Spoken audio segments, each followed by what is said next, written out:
Hey, let's talk about factoring by grouping.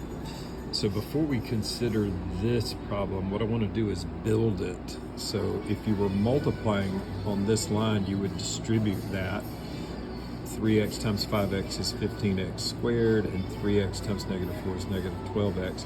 If you distribute this over here, you get negative 10x plus 8.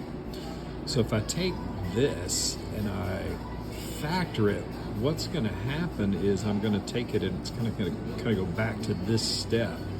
So multiplying is likened unto going forward, and then factoring is kind of backing up. To factor something is to write it as the product. So anyway, the way you factor something like this that has 4 terms, of course you always want to try to factor out the greatest common factor if the problem has one. And notice that there is not a single term that's common to each one of these. See, they almost all have an x, but not all of them. The 8 doesn't have an x. So there's no greatest common factor. So I'm going to group the first 2 together, and I'm going to group the second 2 together. Now, notice there's not really an addition sign here, but I put one in there so that I could have this negative with that. And now if I factor out the greatest common factor here, it's 3x. And I want to double check it. This times this is that, and this times this is that, so that's good. Factor out the greatest common factor over here. Probably would pick a 2, but I want this to match this over here, so I need to make that negative 2 so that this is 5x and that's negative 4. Notice if I multiply this, I do get that, and the benefit is that these 2 match up. Now, if I don't get a common term like that in the parentheses, it means one of 2 things. It either means that you messed up, or it means that the problem perhaps doesn't factor.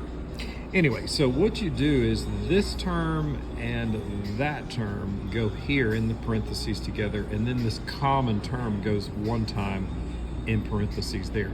So this is the factored form of this up here. And that's called factoring by grouping, because you're grouping 2 terms together in order to factor it. So in summary, let's talk about a couple things. So anytime you're factoring, you want to try to factor out the greatest common factor. Be looking for a greatest common factor first, and then go from there. And if you have 4 terms, it's likely that you can factor it like this by grouping. So when you're multiplying, you're distributing. That's like going forward. But when you're factoring, it's like going in reverse.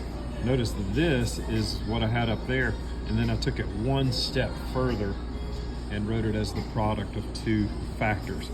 This is called a factor, and this is called a factor. See ya.